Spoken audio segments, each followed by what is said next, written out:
आज का मेरा टॉपिक है introduction to environmental science. Environmental science is the study of the interaction of human with the natural environmental climate, soil and landforms, water sources, other living organisms.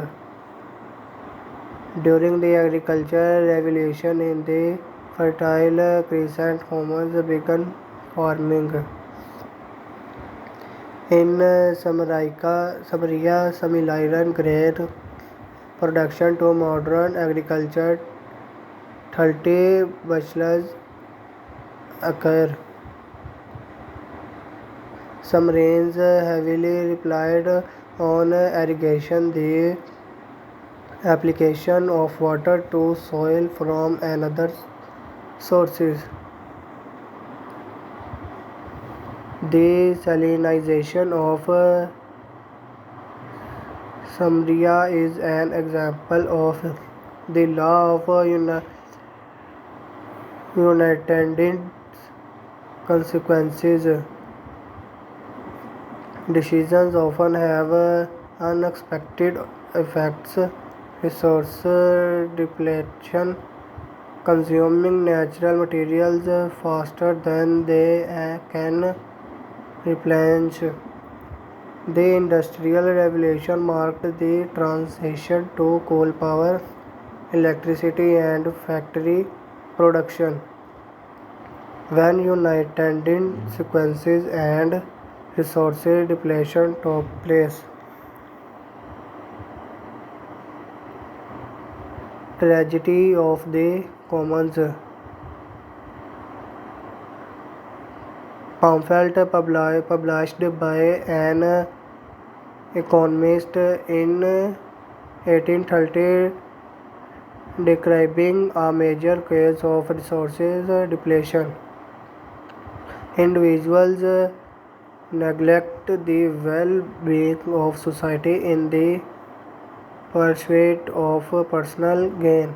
Commons are resources that are shared and not owned. Natural resources classification.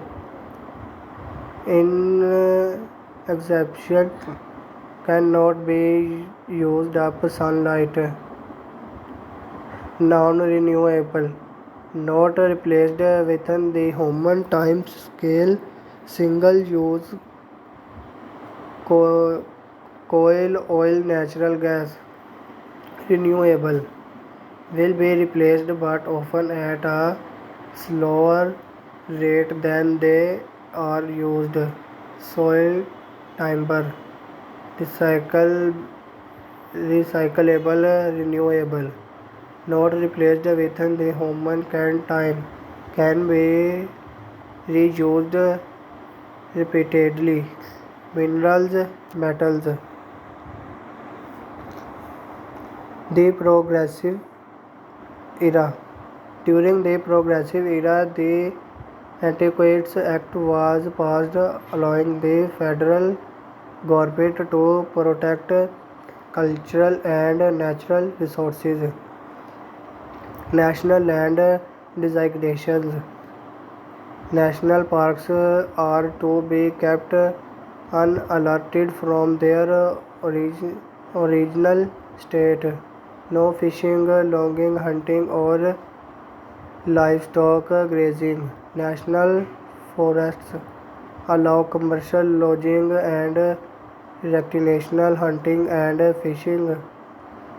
National wildlife refuges allow hunting and fishing with a permit but no commercial activities.